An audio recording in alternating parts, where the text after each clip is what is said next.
E não me sinta como mais poderoso ou mais seguro pela condição que eu tenho. E nem fique lutando com Deus para que Deus me torne mais próspero do que esse irmão que está aqui do meu lado. Porque o dia que eu for líder desse ministério, eu corto o pescoço dele. E aqui é um monte de Highlander, só pode haver um. O medo pode dominar a mente, mas a fé pode libertar o coração. Nesta mensagem, descubra como vencer o medo à luz da palavra. Assista até o final e deixe seu comentário. O tema de hoje no Periago é o medo. Medo. Esse sentimento que para nós é tão comum, faz parte de quase tudo que a gente faz, mas que parece que não era para ser assim, quando a gente lê o princípio, o Gênesis. Fazendo também uma reflexão sobre a vida de Jesus no meio da nossa dor. Jesus que, como Filho de Deus, entra na nossa carcaça e passa a ser conhecedor na pele que não tinha, das nossas dores, vê o medo. Eu não sei como Jesus processava isso, é uma pergunta boa para a gente fazer para ele. Mas deve ser algo assim: ô pai, a gente criou tudo e o homem estava protegido por nós. Mas agora andando aqui no meio deles, eles vivem com medo. Eles estão sempre temerosos por alguma coisa. Está sempre à flor da pele a ameaça. Acho que 2 semanas atrás falamos sobre a violência. A maneira como o homem impõe o seu domínio e o seu comando, sua chefia, seu governo, sua ordem, sua maneira de administrar a terra. Sempre tem a força, a violência para subjugar alguém. Riscos. Parece que nesse mundo de perdas e nesse mundo onde tudo chega ao fim, o medo e a iminência das perdas e do fim sempre e constantemente estão nos assustando. É a enfermidade comum entre nós, a ansiedade, a depressão, o estresse, aquela angústia de que o mal me cerca. Tem um hino evangélico muito conhecido, cantado pelo Iron Maiden: Fear of the dark, fear of the dark. Eu tenho sempre um medo constante de que tem alguém ali. É uma música muito bonita para a gente cantar nos cultos.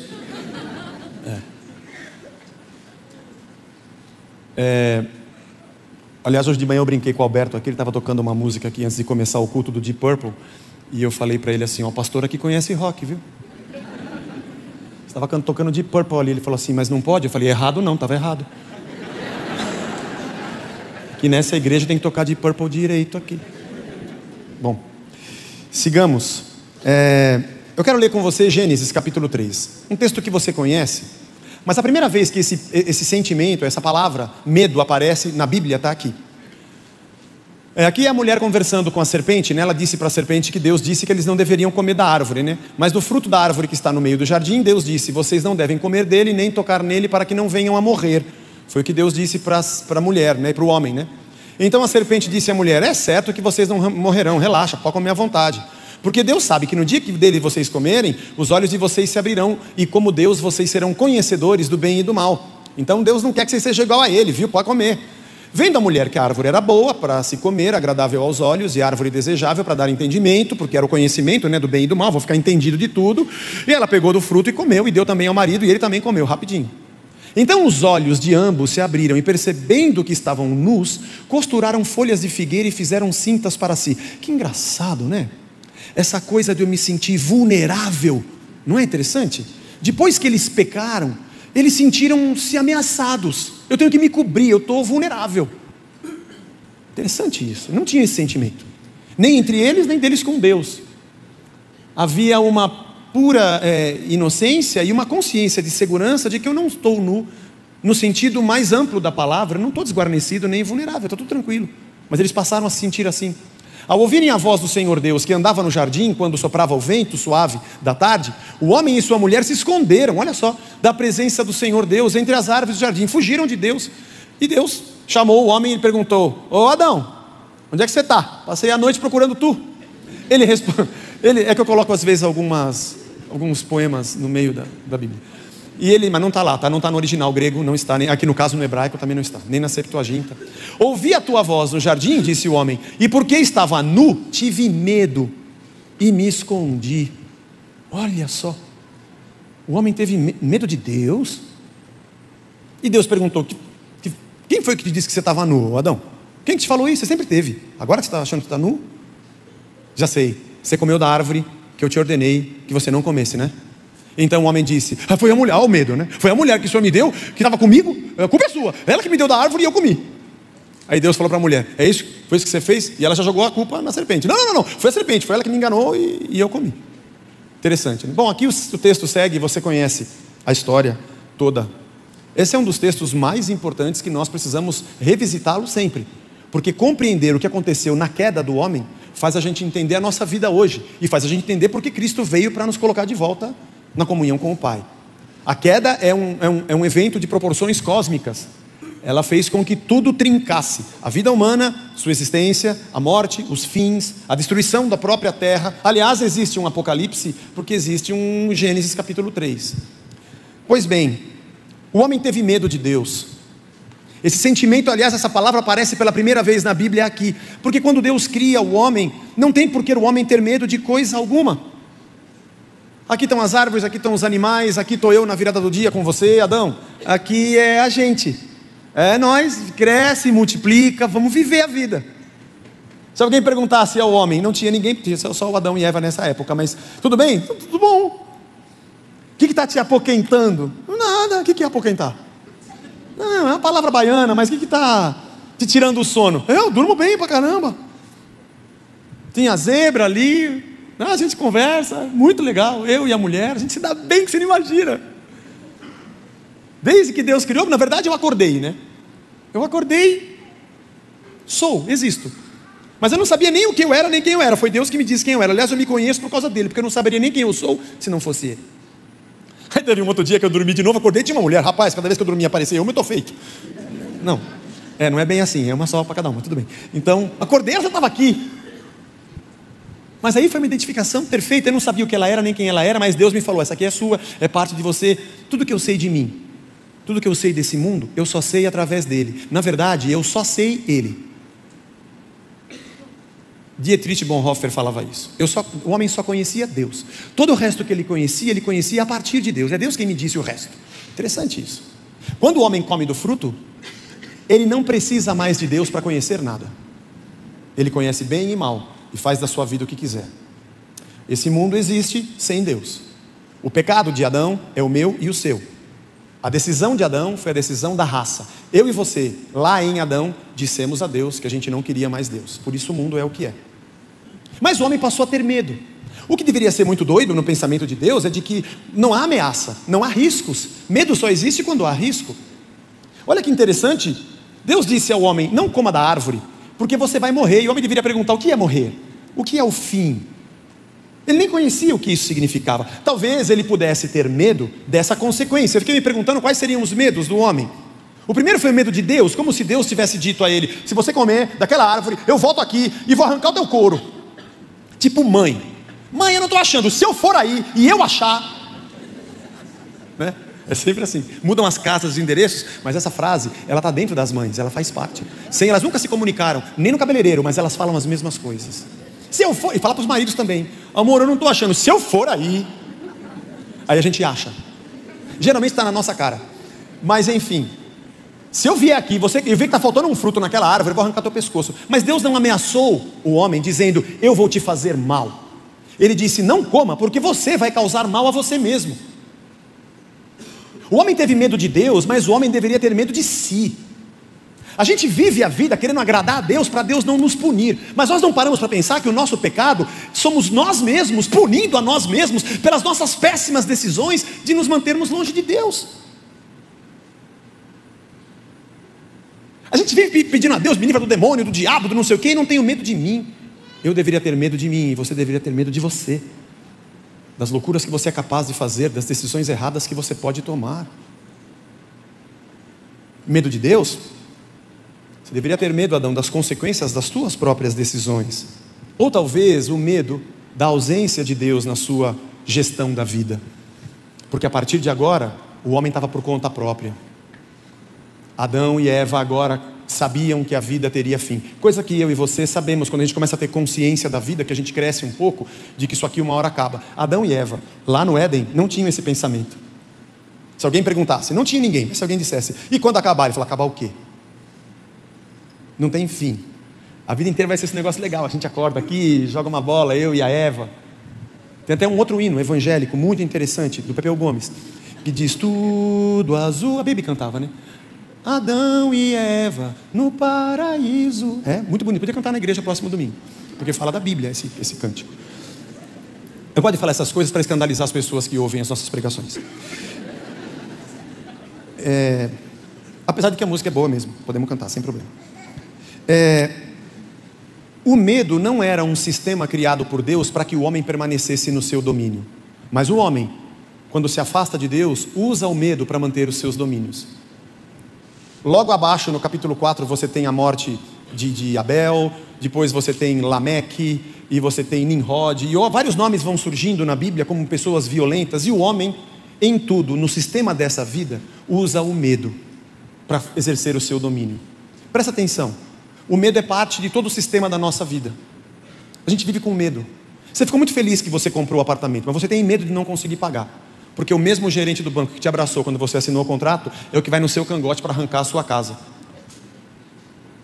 Com todo o direito do sistema pré-estabelecido, que eu não estou criticando o sistema, apenas constatando que é assim. Eu sei que você saiu muito feliz da concessionária com o seu carro, não paga a parcela para você ver. E a gente tem medo, claro, deveria ter mesmo. Medo de perder quem a gente ama, medo de ficar sozinho, medo de não ter mais aquela pessoa que estava ao nosso lado. Medo de que esses caras vão para cima do meu fiador, meu Deus do céu. Meu fiador vai perder a casa dele porque vai. Aliás, o homem anda na linha por causa da lei, e a lei imprime medo. A lei descreve a punição para quem errar.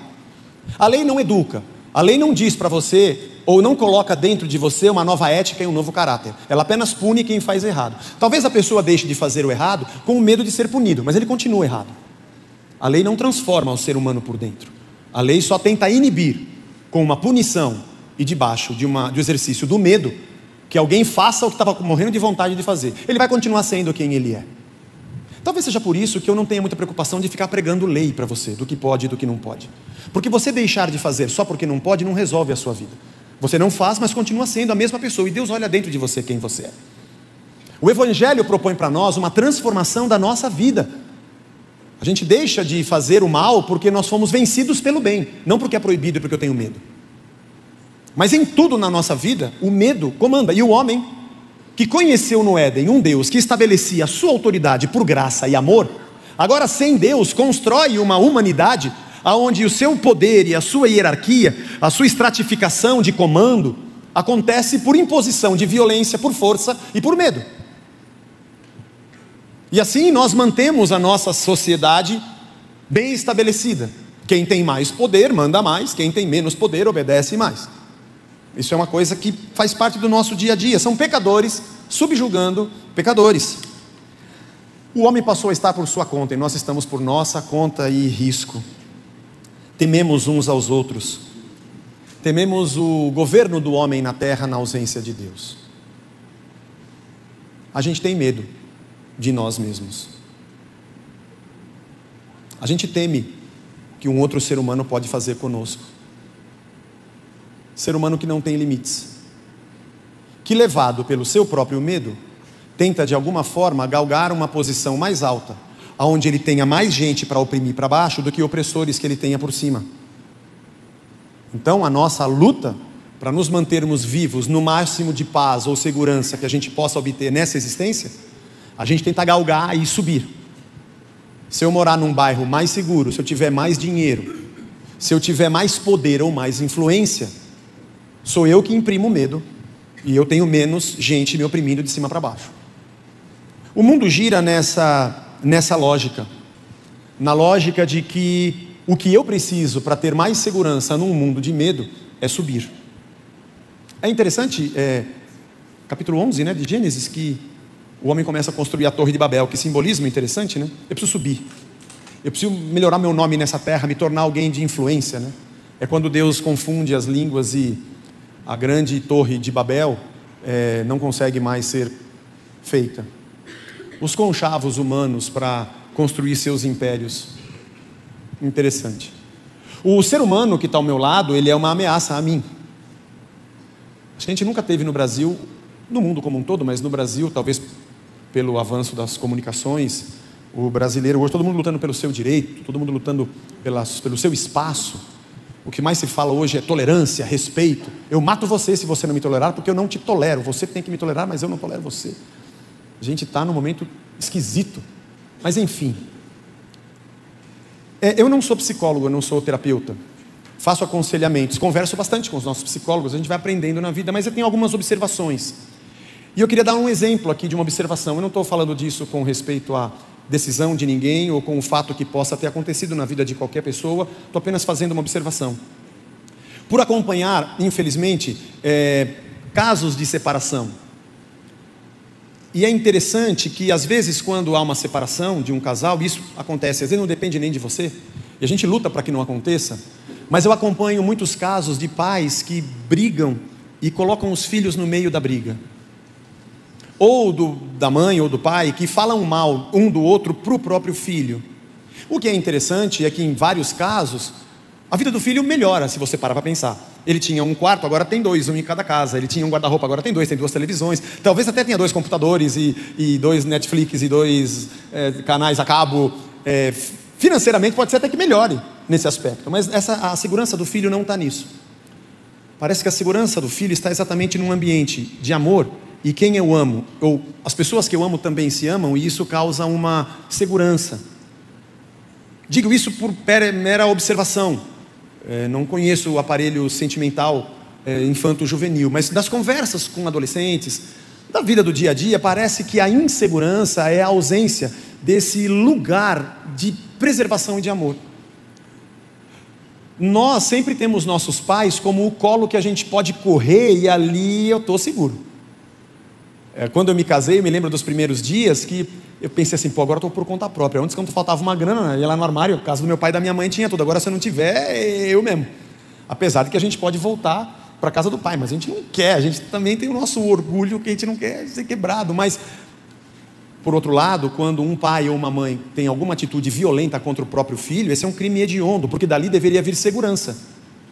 E uma criança, quando o pai se aproxima, ela nunca pensa, eu vou ser violada, violentada ou oprimida. Eu vou receber amor, porque é dele que eu venho. Aqui está a minha origem. Aqui está quem me ama.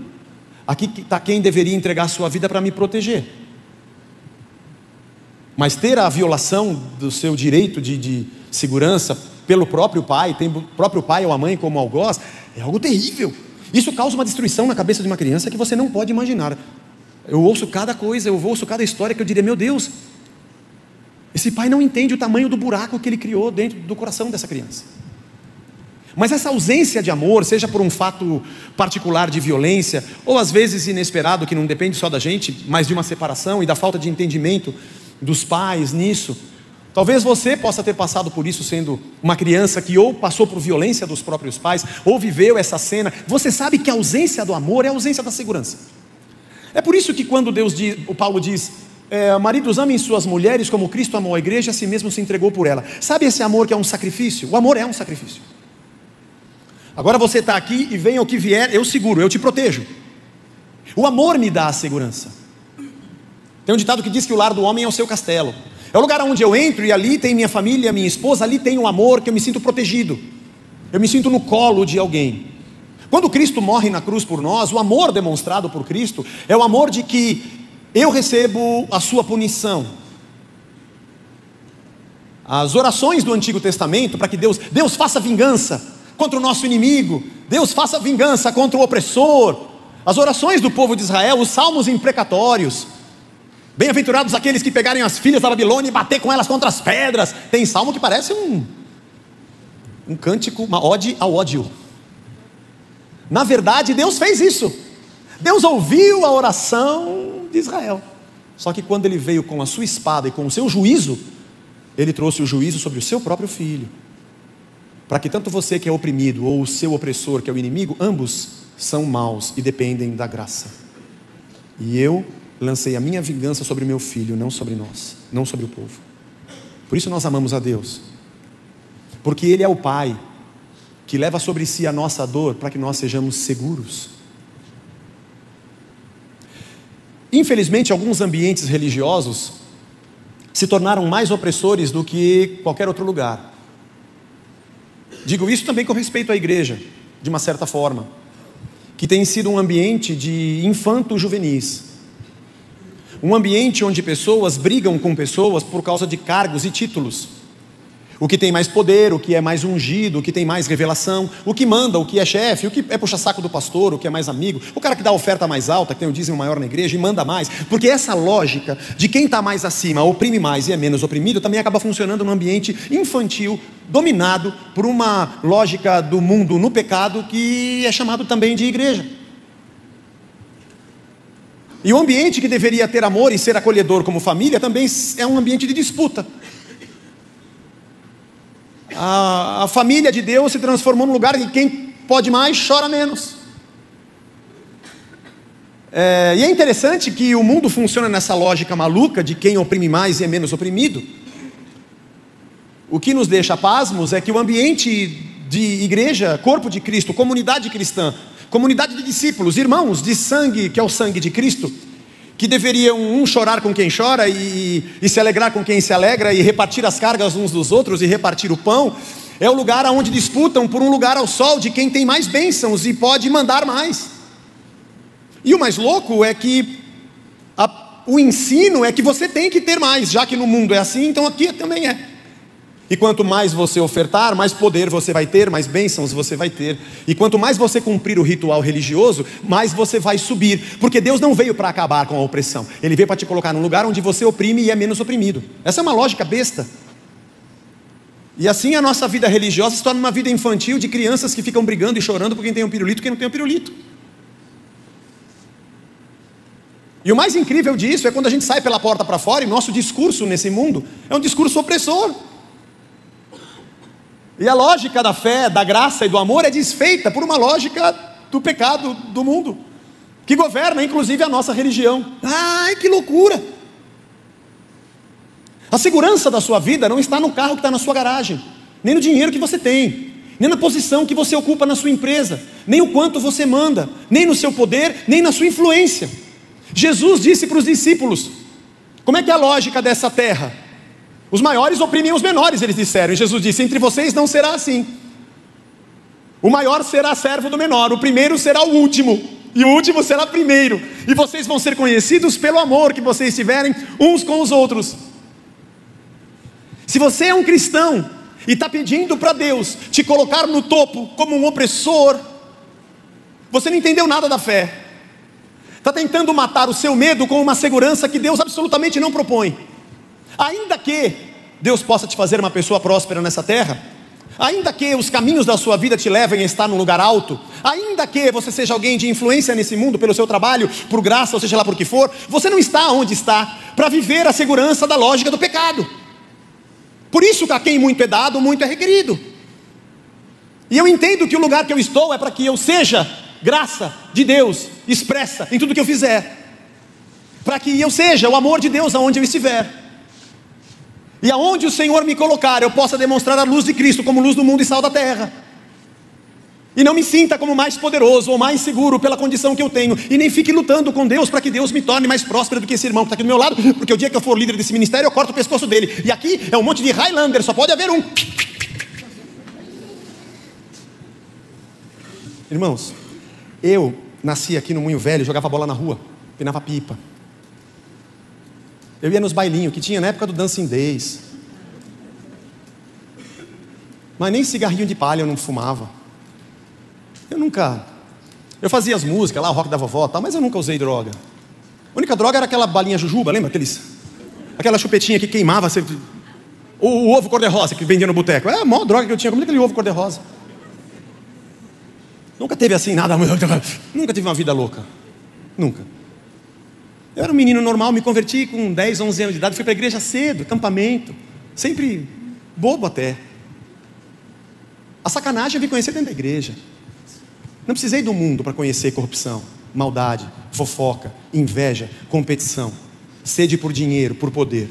Isso aprendi com os meus irmãos. Jesus andou no meio da gente e viu o nosso medo. Mas eu volto ao ponto anterior, que a proposta de Cristo não era dar poder para que os homens vencessem a opressão com outra opressão. Era demonstrar o seu amor, porque no ambiente de amor é que os filhos crescem em segurança. É numa relação de amor que o homem e a mulher se sentem em paz para dar passos. É quando eu sei que alguém me ama que eu me sinto abrigado. E é quando eu amo de verdade alguém e sou um sacrifício por esse alguém, que esse alguém tem paz e segurança. É assim que nossos filhos crescem mais equilibrados, mais seguros da vida, porque o amor é o próprio Deus.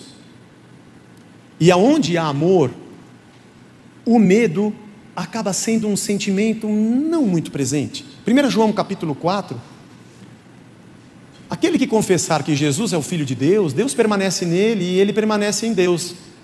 Estamos a partir do verso 15, né? 13, 15. E nós conhecemos o amor e cremos nesse amor que Deus tem por nós. Deus é amor. E aquele que permanece no amor, permanece em Deus. E Deus permanece nele. Nisso, o amor é aperfeiçoado em nós, para que no dia do juízo, lá no fim, a gente mantenha confiança, não tenha medo. Pois assim como Ele é, nós também seremos nesse mundo. Minha segurança vem dEle. No amor não existe medo. Olha que incrível. Pelo contrário, o perfeito amor lança fora o medo.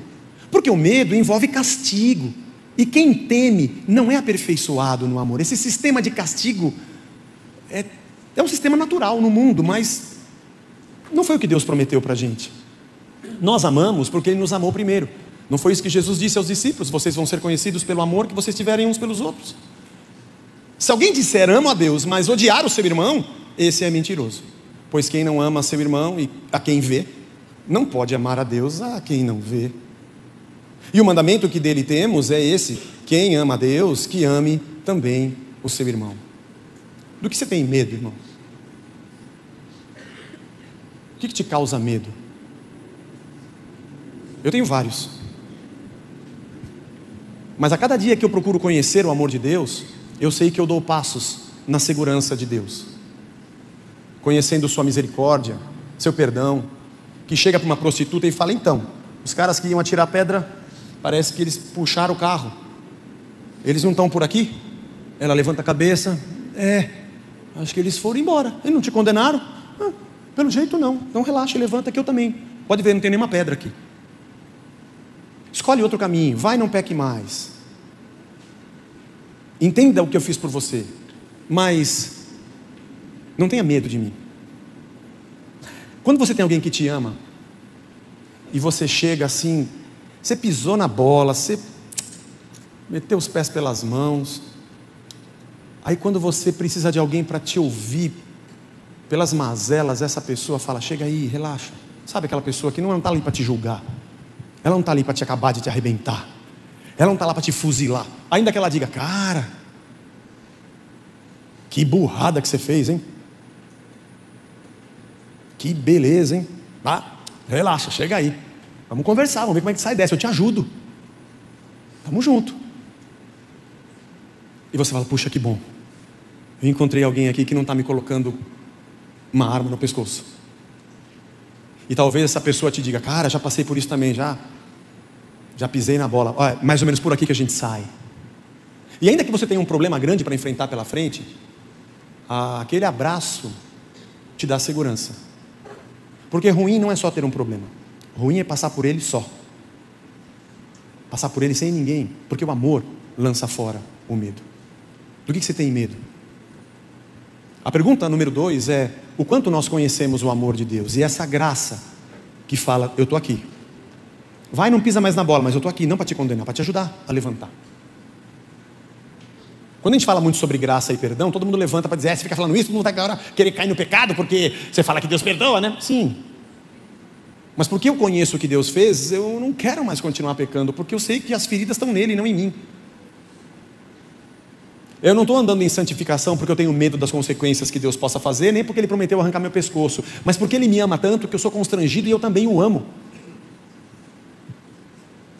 E eu quero andar nos princípios de Deus, porque eu amo os princípios de Deus, porque foram eles que me abraçaram, me acolheram, me perdoaram, e eu quero ser uma nova criatura, porque o amor me abraçou. A outra pergunta que eu digo é, dentro do seu lar, o quanto do seu amor está dando segurança para o teu esposo, para a tua esposa, para os teus filhos. E vou dizer para você que é um negócio muito complicado de fazer, porque a gente vira e mexe, a gente tem que punir, a gente tem que disciplinar ou educar. Deus nos dê sabedoria na medida, porque eles precisam saber que alguém os ama. Eles precisam saber que você os ama. Lá em casa agora não tem só 2, mas tinham 5 filhotinhos de gato e mais uma gata, que a Blanche sempre recolhe, e todos já foram adotados, inclusive a mãe. Agora completou 45 dias, eles vão embora. Ela até chorou porque eles vão embora. Ela adota, mas ela adota para ela. Não, temporário. Mas nós já temos 2 gatos e um cachorro. E eu também na casa. Você vê que eu trabalho, tem lá minha ração, minha comida, eu trabalho também. E então, quando a gatinha chegou com os filhotinhos, ela tinha medo de todo mundo e protegia os filhotinhos de qualquer um que chegasse perto. A Blanche colocou num banheirinho lá atrás da edícula e dava comidinha para ela. No começo a mãe não queria comer, ela ficou preocupada. Acho que a mãe se preocupa, quem é esse que está aqui, me prendeu aqui dentro? Não deve ser fácil para a mãe. E é bonito ver como ela protege. O Lennon, meu cachorro, é muito bobão, mas muito bobão. Ele é muito tranquilão. Todo mundo que vai em casa, ele brinca. E ele queria cheirar os filhotinhos, ele quer brincar com todo mundo, mas ela avançava nele, porque ela não sabe, não sei quem é você. Depois ele explicou, eu sou o Lennon, tal, eu canto umas músicas, Imagine all the people. Ela, legal, ela pegou, viu que era só amor, ela ficou mais tranquila. Mas depois ela passou, os filhotinhos saíam um pouco, né? E ela percebeu que a gente estava ajudando ela a proteger os filhotes. É muito legal. Então ela passou a ter segurança. Primeiro na Blanche, eu ia lá menos, depois em mim, nas crianças. Então ela ficava um pouquinho na sala. Aí quando a gente entrava na sala, ela estava tranquila, deitadona lá, a gente pegava os filhotinhos, brincava, e ela tranquila. Vocês estão tranquilos, porque vocês estão cuidando de mim, para eu proteger meus filhos. Engraçado. E os filhotinhos nem sabendo, né? Minha mãe é gata, que lá nem sei o que é aquilo ali, ó. Aquilo ali mas ele cuida da minha mãe e cuida de mim, eu tô relax aqui, tô brincando, fazendo xixi para todo lado, é isso aí. Acho que um dos sinais da segurança é que faz xixi e cocô em qualquer lugar. Tipo assim, tô livre aqui. Mas enfim, que coisa impressionante isso. Deixa os seus filhos saberem que você os ama e que você está lá para protegê-los. Ainda que de vez em quando você diga, vai, não peque mais, vou te ajudar a não apanhar aqui. Mas saber que a lógica que impera, até quando você disciplina, é uma lógica de preservação, proteção e amor. Faça isso. E sinta e receba isso. Ame quem está com você. A pessoa que está com você, ela está ali como alguém que vai se sentir segura pelo seu amor e pela sua proteção. Isso vem de Deus, desde o Éden. Ofereça-se em amor. E também receba o amor de quem te oferece. Ame e saiba ser amado. Como já dizia o poeta, saber amar é saber deixar alguém te amar. É o amor que a gente dá, que a gente recebe. E é nesse ambiente que a gente está seguro. E obviamente a nossa relação como irmãos se transforma numa relação de amor. Poxa, o Vagnão subiu lá para orar, eu dei a mão para o meu irmão e eu falei para ele o problema que eu tinha, para ele orar por mim, ele falou dele, sem problema. Eu não conto meu problema mais para ninguém, porque o pessoal sai falando. Então, todos nós temos medo de todos nós. Se todos nós andássemos como filhos de Deus, nenhum de nós teria medo de nenhum de nós, e todos nós teríamos liberdade com todos nós, isso chamaria-se amor. Onde eu sei que esse irmão que está aqui do meu lado, que eu não conheço o nome dele, como é que você chama mesmo, João? Agora eu conheço. João, estou passando por um perrengue, eu vou orar por você e eu vou orar por você. Porque afinal de contas, eu não estou afim de saber o problema dele, para eu depois arrancar o cargo dele e crescer na igreja. Eu estou aqui como irmãos e nós somos irmãos. Que bonito vai ser quando a gente virar uma igreja. Mas até lá também vou ter que virar pastor, relaxa, tem tempo ainda. Não coloque uma corda no seu pescoço. Portanto, a igreja é esse ambiente. E aí o nosso discurso para fora da porta é esse que a gente vive aqui. E a gente oferece coisas que não se encontram nessa terra. Talvez isso chame-se testemunho.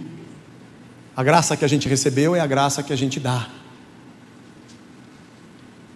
E talvez descobramos, eu e você, que nosso lar ou nossa comunidade são lugares de amor, lugares de paz e segurança. Porque acima de tudo, quando eu voltei para Cristo e disse, Senhor é Deus da minha vida, eu voltei para o seu amor, que lançou fora o meu medo. E ainda que nesse mundo maluco existam muitos riscos e perigos, eu sei que o Senhor está comigo. Tua vara e teu cajado me consolam. Mesmo que o Senhor prepare uma mesa perante mim, na presença dos meus inimigos, está tudo tranquilo. E ainda que eu passe pelo vale da sombra da morte, porque é o que a gente passa, eu sei que tu estás comigo. Se cair 1000 à minha direita, 10.000 à minha esquerda, eu sei que eu vou seguir aqui na boa, porque o Senhor está comigo. Sei lá como é que isso acontece, mas a minha certeza não vem de evidências matemáticas, sociopolíticas, econômicas. Vem de um amor. Porque aquele que nem mesmo ao seu próprio filho poupou, como não nos dará juntamente com ele todas as demais coisas? Porque o amor lança fora o medo. Pai, eu estou aqui andando aqui nessa terra, eles vivem com medo. Eles têm medo dos romanos, eles têm medo dos saduceus, têm medo dos fariseus, eles têm medo dos sicários. Os romanos têm medo deles mesmos, porque o senado deles um mata o outro. Mas têm medo de outros povos, têm medo, eles subjugaram os gregos, que subjugaram os persas, é tudo terror. E às vezes a gente chega em casa tipo o Capitão Nascimento, daquele filme Tropa de Elite 1, e tratamos a nossa esposa como a gente trata o soldado, e trazemos para dentro de casa a mesma lógica de opressão e medo. Para manter as coisas em ordem, a gente causa uma desordem na vida dos outros. E somos capazes de dizer, mas eu estou em paz. Beleza, você está em paz, mas quem está ao teu redor está no inferno. O amor lança fora o medo. Eu não tenho garantias para você, para dizer, vou orar por você e nunca mais você vai ter problema. Até porque Cristo falou que no mundo tereis aflições, como é que eu posso falar contra Ele? Mas uma coisa eu posso dizer, a gente pode não andar sozinho. Nossa família pode viver na paz de Cristo. Esse lugar pode ser não o lugar, mas a nossa união de pessoas, como irmãos de verdade. E no meio da nossa jornada, no meio do medo, nós conheçamos a segurança do amor, que parte de Deus. E que o Senhor te abençoe a cada dia. Te falei hoje pelas 9. Adquira um livro devocional, nossa livraria está cheia. Esses que cada dia tem um pequeno estudo, que você lê a palavra, ora, gasta 10 minutos por dia. Mas você, cada dia, você se alimenta e conhece um pouco mais do amor de Deus, e conhece um pouco mais do caráter de Deus. E cresce no conhecimento da verdade, e cresce na sua segurança, e descansa nos braços de quem nos deu o seu Filho, para que pudéssemos ter no seu amor a nossa segurança. Sentiu-se encorajado por esta mensagem? Deixe seu comentário e compartilhe para abençoar outras pessoas. Até a próxima!